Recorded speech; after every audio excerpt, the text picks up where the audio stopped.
Hello, hello, hello. Welcome back to My Life YT, guys. Today we're going to try mounting up our rack and pinion. It mounts actually in between these two. I got it mounted upside down, which makes it actually steer backwards, which lets me put the steering arms on the front of these, of the knuckles out here. The reason I'm doing that is because I don't have enough room back here to get all of my parts. So, the main thing we're gonna have to work on today is getting some mounts for this, because this rack and pinion doesn't have any kind of mounts. So I'm gonna show you what I'm doing for that. They might make some mounts for this. I don't know. It's I looked around a little bit, but I think I can fab something up. So let's jump right into that. I'll show you what I'm doing, and then I'll show you how it works when it's mounted. So here's our rack and pinion, guys, and this is the mount that I'm looking to build. So what it's going to do is it's going to clamp over top of this rubber boot and clamp over top of this. So this is going to slide through here. I'm going to drill 2 holes through the frame, and then when this all clamps down, it's going to be over top of that, which I made this. This is just 2 pieces of pipe, and basically this, I can't tighten this down and actually, like, it's not going to clamp onto here super tight. So this rubber is going to kind of be like a buffer between. So this will barely, like just barely doesn't, basically, so I can't over tighten it. I can tighten this whole thing down against the frame. This right here with the 2 nuts, space it out from the frame enough to where it's not hitting. And so I have to build another one of these, and this is what I all use, guys. This is just 2 halves of a pipe.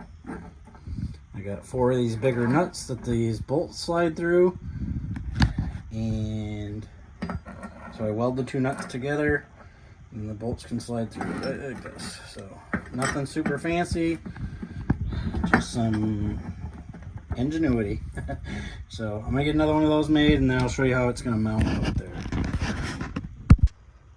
Alright, so step 1 was to weld my 2 nuts together, and then I laid this out flat on my bench. The piece of pipe there curved this way, and then the 2 nuts, and I welded inside of the cracks there. It's still hot, but so that makes it flat across. And then I'm gonna put my bolts. Well, I'll mock up the next step and show you it. Here's my next step, guys. So I put the bolts with the nuts tightened up all the way onto those, and that's in my bottom clamp. Then I'll set my top clamp in here, keep it as straight as possible, and I'll weld this to the bolts. So once I weld that to the bolts, it makes it the upper piece and the bottom piece. And then I'll take the nuts off, and then I'll take it over to the cart or the tractor and see where I gotta drill holes. So here's our rack and pinion with our brackets bolted onto it, and I just set it on here this way because this will be at the bottom on the inside in here, and I mean it'll totally be flipped over, but like, so I marked it there, drilled the holes, and this will flip over and go in from the bottom side. I got to take the nuts off here. I don't want an extra set of nuts in here to hold it, because I just want it to be as flush as possible against here. So we're going to take the nuts off there, get it bolted in. So I got our steering shaft shortened up. I beveled in there, and I have it clamped into a piece of angle iron to keep it straight. I also lined up these so that they're the same, they're parallel to each other, or whatever you want to call it, phased. So I'm going to weld that up, put it back in. So here's our final product. Bolts in here, comes down through there. It has a support bearing down here, and then it goes up and it has that support rod, which that bolts to the bottom of the hood. And show you, it turns really nice. gonna take a little bit more to turn it now than with just like a regular rod style like the go-karts have, but it's okay. I'm probably gonna cut these bolts off so they're not sticking out so far. And this tightened up nice. Tie rods, I think they're gonna have to be shortened a little bit. I can't really tell with it sitting up like this. I got them shortened as far as I'll go, and I think they're towed out still a little bit. Okay, wait till I get some wheels on it and I'll check it out. While I got it sitting up like this, I'm gonna go ahead and make the skid plate at least back to here, I think. And that's gonna be a heavier duty one, and it's gonna probably be a bolt-in. All right, so what I'm gonna do for the skid plate is I have this piece of plate still. It's gonna come, I'm gonna have it bolt on like that. Obviously, I'm gonna cut it off here, and then I'm gonna take a piece of it and I'm gonna put it in here. So it's gonna have a couple bolts through the side here. Then it'll be welded all the way along this edge.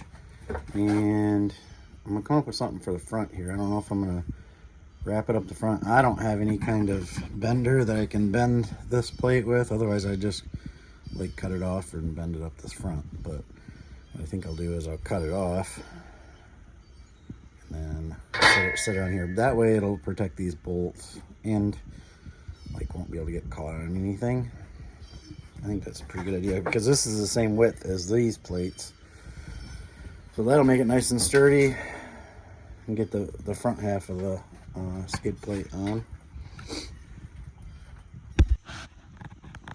So last night and this morning I pumped out the skid plate, guys. So it wraps up here, has 2 bolts up here. I need to put 2 more here and here, and then it wraps up the other side over here.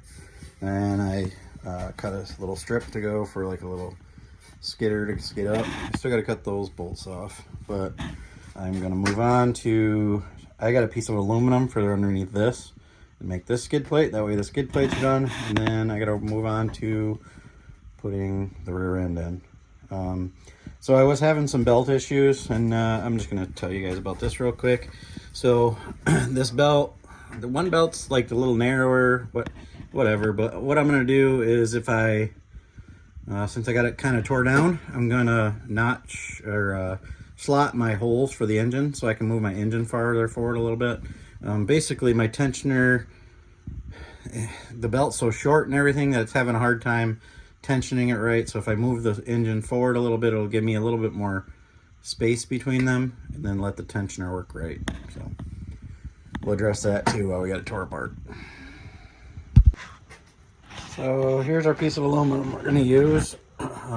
First thing, it's not quite wide enough. I got a little bit there and a little bit there, which I'm gonna go with that, but I don't want it to catch on this if we ever go over anything. So first thing I wanna do is notch out these corners so that they'll go around these wheels. And yeah, I could take the wheels off, but then it doesn't sit up right. So anyways, I'll notch those out, and then I'm gonna come to this side and I will trace the deck to go there. And then what I want to do on the front of it is I have a homemade bender, and I'm going to bend it a little bit so it will tuck behind this, and then I'll put rib nuts in these 2 corners, and maybe I'll put maybe a 3rd or 4th one here so that it tucks behind there, so that when you're going over stuff it can't catch. It'll actually bump it up, because I kind of screwed up. I should have made this down a little bit farther to miss this bottom lip, but I didn't, so no biggie. So yeah, that's kind of the plan right now. I'm gonna get rolling on that. I also, when I do this, I want to make it so that it's easy to put on and off. So probably some more of those rev nuts and stuff like I did the hood. I'm not sure yet. I think that would probably be my easiest bet, especially on this, because I'm not gonna be able to get on the back of this plate to do nuts. So I think that's their plan right now. Let me get that partially done and I'll show you what's going on. All right, so I decided to stop on my aluminum part of the skid plate on this. I want to get my rear end in first because I want to see how far back I can run this. I want to make sure, I just want to protect as much stuff as I can, guys, and be able to slide over it. So I want to get the rear end into this, which I got to go to my other property, which is about an hour away, and get, I'm going to put an ATV rear end in it. So I'll wait till I get that mounted, and then I'll work on this. I also am going to do some tree bars, or whatever you want to, kicker bars, under the side of this, under the mower deck and stuff. So I want to get those on too, because I want it all to be work together nicely, look good, everything. So and just give it as much protection as I can. So that's gonna be it for this video, guys. I'm gonna call it here. Make sure you hit that like and subscribe button, and we will see you in the next one.